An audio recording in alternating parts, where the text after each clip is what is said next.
அனைவருக்கும் வணக்கம். இன்றைக்கி நம்ம வீடியோவில் கொண்டாட்டம், கும்மாளம், குதூகலம் அப்படின்னு சொல்லிட்டு 2 நாளாக இவங்கள கண்டுக்கவே இல்லை. நம்ம பாட்டுக்கு ஜனநாயகன் படம் அதை பற்றியே பேச ஆரம்பிச்சிட்டோம். இங்கே பார்த்தீங்கன்னா பெரிய கலவரமே பண்ணி முடிச்சிருக்காங்க. என்னடா இது, நம்ம நாடு தமிழ்நாடு தானா இல்லை வேறு எதுவும் நாடாக மாறிடுச்சா, என்ன தான் நடக்குது இங்கே அப்படின்னு கேட்குற அளவுக்கு தான் இன்றைக்கி எல்லா மக்களும் இருக்காங்க. மக்களே அப்படி தான் இருக்கிறாங்க. இதுக்காக போராடிக்கிட்டு இருக்கோம் அப்படின்னு சொல்லிட்டு வாய்மொழியாகவும் வாய்ச்சொல்லில் வீரநடி அப்படின்னு சொல்கிற மாதிரியும் நம்ம ரஞ்சித் அவர்கள் டைரக்டர் அவர் நம்ம ரொம்ப தரங்கெட்டதனமாக எவ்வளோ தூரம் நம்ம கல்வித்துறை அமைச்சர் இறக்கி பேசணுமோ அந்தளவுக்கு பேசியிருக்காரு. எனக்கு ஒன்று புரியலைங்க. இது நீட் தேர்வுக்கான போராட்டமா இல்லை தமிழக வெற்றிக் கழக அமைச்சர்களையும் தமிழக வெற்றிக் கழக தலைவர் திரு மாண்புமிகு முதலமைச்சரையும் பேசுவதற்காக போடப்பட்ட ஒரு போராட்ட களமா? என்னதான் நடக்குது, என்னதான்டா பேசுகிறீங்க அப்படின்னு கேட்குற மாதிரி தான் இருந்துச்சு.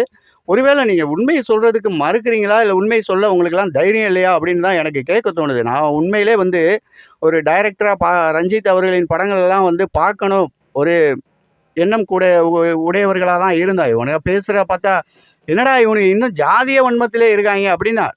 நேற்று நடந்தது நீட் தேர்வு வினாத்தாள் கசிவு சம்மந்தப்பட்டது. மத்திய கல்வித்துறை அமைச்சர் பதவி விலகணும் அப்படின்றதுக்காக இந்தியா முழுவதும் அந்த காக்ரோச் குரூப்பினர் போராட்டம் நடத்திக்கிட்டு இருக்காங்க. தமிழ்நாட்டில் காக்ரோச் அப்படின்றது இருக்கா அப்படின்னு கேட்டால் தயவு செஞ்சு இல்லை அப்படின்னு தான் எல்லாருமே சொல்கிறாங்க. நானும் அப்படி தான் நினச்சிட்டு இருக்கேன். காக்ரோச் அப்படின்னு ஒன்று இருக்குது அப்படின்னாக்க அது திமுகவும் இந்த மாதிரி உள்ள 3ஆம் தர 4ஆம் தரமான ஒரு நபர்களால் கட்டமைக்கப்பட்ட ஒரு குழுவாகவும் ஒரு குரூப்பாக தான் இருக்குமே தவிர மாணவர்கள் இயக்கம் அப்படின்றது இங்கே தமிழகத்தில் இல்லைப்பா எனக்கு தெரிஞ்ச வரைக்கும். அப்படி உங்களுக்கு எதுவும் இருக்குது அப்படின்னு தெரிஞ்சால் கமெண்ட் பாக்ஸில் சொல்லுங்கள். நேற்று ரஞ்சித் அவர்கள் பேசியிருக்காங்க. உண்மையிலே அவர் ஏன் இன்னும் அந்த ஜாதிய வன்மத்தோடு இருக்கார் அப்படின்னு எனக்கு தெரில. தலித் சமூகத்தை சேர்ந்த ஒரு அமைச்சர் இன்னைக்கு அந்த சமூகத்துக்காக பேசாமல் இவர் ஏன் இப்படி மௌனமாக இருக்கார் அப்படின்னு கேட்குறாரு. நான் கேட்குறேன் ரஞ்சித் டைரக்டர் ரஞ்சித் அவர்களை பார்த்து கேட்குறேன், உங்களுக்கு என்னென்ன நீங்கள் ஒரு நாள் கோமாவில் எதுவும் இருந்தீங்களா? அங்கே திமுக ஆட்சி நடக்கும்போது இந்த கேள்வியெல்லாம் கேட்கணும்னு உங்களுக்கு தோணலையா? இப்போ வெக்கமே இல்லாமல் இந்த கேள்வியை நீங்கள் பொது மேடையில் கேட்குறதுக்கான காரணம் என்ன அப்படின்னு தான் மக்கள் கேட்குறாங்க. நானும் கேட்குறேன். கேட்குறதுக்கு எனக்கு உரிமை இருக்குது. நீங்கள் எங்கள் முதலமைச்சரை பார்த்து கேட்கும்போது நான் உங்களை பார்த்து கேட்குறதுக்கு எனக்கு உரிமை இல்லையா?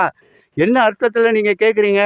5 வருஷம் திமுக இதுக்கு முன்னால் ஆட்சி நடத்திக்கிட்டு இருந்தப்போ என்னப்பா வாக்குறுதி கொடுத்துட்டு வந்தீங்க, வந்த உடனே நீட்டை நாங்கள் நிறுத்திடுவோம்னு சொல்லிட்டு வந்தீங்க, அதை பற்றியே பேசாமல் வாய் திறக்காமல் இருக்கீங்க அப்படின்னு கேட்க துப்பு இல்லை.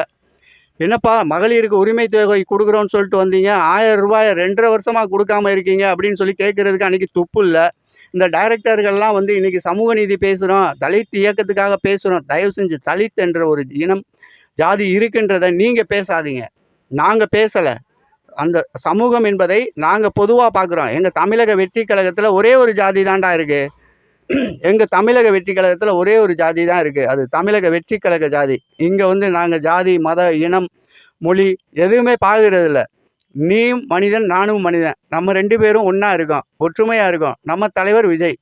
இந்த கொள்கையில் இருக்க எங்ககிட்ட நீங்கள் என்ன கேட்குறீங்க? ஜாதிய வன்மத்தை பேசி இந்த மக்களையெல்லாம் குழப்பி விட்டு குட்டிச்சோராக போயிடுவீங்க அப்படின்னு மட்டும் நல்லா தெரியுது. தயவு செஞ்சு சொல்கிறேன், மாண்புமிகு திரு ஜோசப் விஜய் அவர்கள் இன்றைக்கி தமிழ்நாட்டை சீர்மிகு நாடாக மாற்றி வழி நடத்தி போயிட்டுருக்காரு. உங்கள் வன்மத்தை எங்கேயா போய் கொட்டுங்க, எங்கே வேணால் போய் இலவ போடுங்க, அதை பற்றி எங்களுக்கு கவலை இல்லை. ஜாதி பிரச்சனையை தூண்டாதீங்க. தலித் என்ற ஒரு வார்த்தையை தயவு செஞ்சு பயன்படுத்தாதீங்க. உங்களுக்கான உரிமையை கேட்க சொல்லுங்கள். உங்கள் அமைச்சர் இன்றைக்கி 7, 8 அமைச்சர்கள் இருக்காங்கல்ல, அவங்க கேட்க தெரியாதா? அவங்களுக்கு இல்லாத அக்கறை உங்களுக்கு என்னப்பா வந்துச்சு? உங்களுக்கு படத்தில் கூட உன்னை சரியாக கொண்டு போய் மக்கள்கிட்ட சேர்க்க தெரியாது. இன்னும் அந்த படங்களில் கூட அந்த மக்களை அடிமைத்தனமாகவும் அடிமைப்பட்டும் இன்னும் கேவலப்பட்டு இருக்கிற மாதிரியே நீங்கள் கதை சித்தரிப்பில் போகிறீங்க. அவங்கள இன்றைக்கி வரைக்கும் நீங்கள் ஒரு படத்தில் கூட ஒரு கௌரவமாக உயர்ந்த அந்தஸ்தில் இருக்கிற மாதிரியும் நாங்களும் ஆளக்கூடிய சக்தியோட உடையவங்கன்னு சொல்லிட்டு உன்னால் ஒரு படத்தில் கூட காட்ட முடியலை. அப்படி ஒரு படத்திலே தன் இனத்தையும் தன்னோட உறவுகளையும் தன்னோட இனமானம் கொண்ட ஒருத்தனா நான் பேச வரேன்னு சொல்லக்கூடிய ஒரு டைரக்டர் ரஞ்சித் அவர்களே உங்கள் படத்தில் கூட அந்த மக்களை உயர்ந்த இடத்துல இருக்கவங்கள காட்ட துப்பு இல்லை. இன்னைக்கு கேட்குறீங்க நம்ம கல்வித்துறை அமைச்சர் என்னப்பா எங்கள் ஒரு தலித் அமைச்சராக இருந்துக்கிட்டு எங்களுக்கு இன்றைக்கி தான் யார் தெரியும் அந்த தலித் அமைச்சர்னு.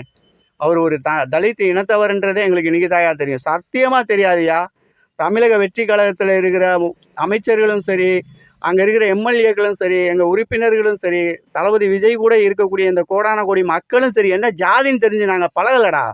எங்களுக்கு அதை பற்றி கவலையும் இல்லைடா. நாங்கள் அதை பற்றி கேட்கவும் அவசியம் இல்லைடா. நீங்கள் இந்த ஒரு விஷத்தை எங்ககிட்ட விதைக்காதீங்கடா. நாங்கள் வந்து வேற, எங்களோட வாழ்க்கை முறையும் சரி, எங்களோட பயணமும் வேற.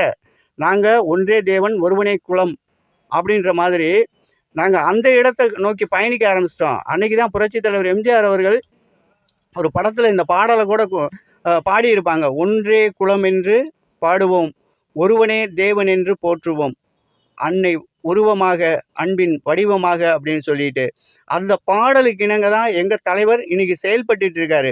ஆனால் நீங்கள் பேசக்கூடிய மேடைகள்லையும் சரி, எடுத்துகிட்டு போகிற போராட்டங்கள்லையும் சரி, எந்த போராட்டத்தை முன்னெடுக்கிறோமோ அதை பற்றி பேசுகிறதே கிடையாது. நீங்கள் நீட்டுக்கு நீங்கள் என்ன ஆணி பிடுங்குனீங்க? இந்த 20 வருஷத்தில் நீங்கள் என்னத்தை பிடுங்கி கிழிச்சிங்க? 2008 காலகட்டத்துக்கு மேலே திமுக ஆட்சியில் இருக்கும்போது இந்த நீட்டுக்காக ஒப்பந்தம் வரும்போது ஏன் போராட்டம் வரல?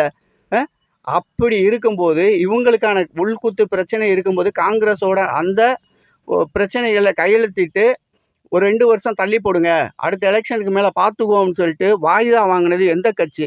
திமுக தலைவர் முன்னாள் முதலமைச்சர் ஐயா மதிப்புக்குரிய முத்தமிழ் அறிஞர் டாக்டர் கலைஞர் தானே. அவர் தானே இதுக்கு விதை போட்டது. அப்போ கூட்டணி ஆட்சியிலேருந்து நீங்கள் காங்கிரஸ் தானே. அதை கேட்க துப்பு இல்லை உங்களுக்கு. இன்றைக்கி வந்துக்கிட்டு மோடி ஐயா அரசையும் தமிழக வெற்றி கழகத்தையும் கேட்டுக்கிட்டு உங்களுக்கு உள்குத்து இருக்கும், சைடு குத்து இருக்கும், கிராஸ் குத்து இருக்கும்டா. இவங்க வேறு மாதிரி போயிட்டு இருக்காங்க. போனால் உங்களுக்கு என்ன வலிக்குது?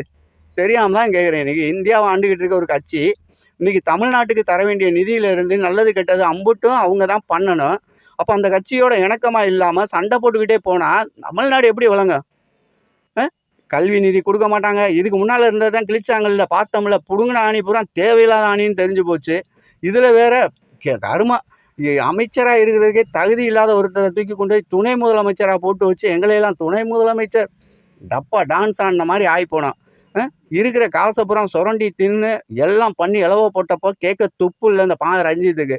இன்றைக்கி வந்துக்கிட்டு நீங்கள்லாம் வந்து ஜாதிய பாகுபாடோடு நடந்துக்கிறீங்க. சத்தியமாக இல்லை, எங்ககிட்ட இல்லை. நாங்கள் பொண்ணு கொடுத்து பொண்ணு எடுக்க போகிறோம்.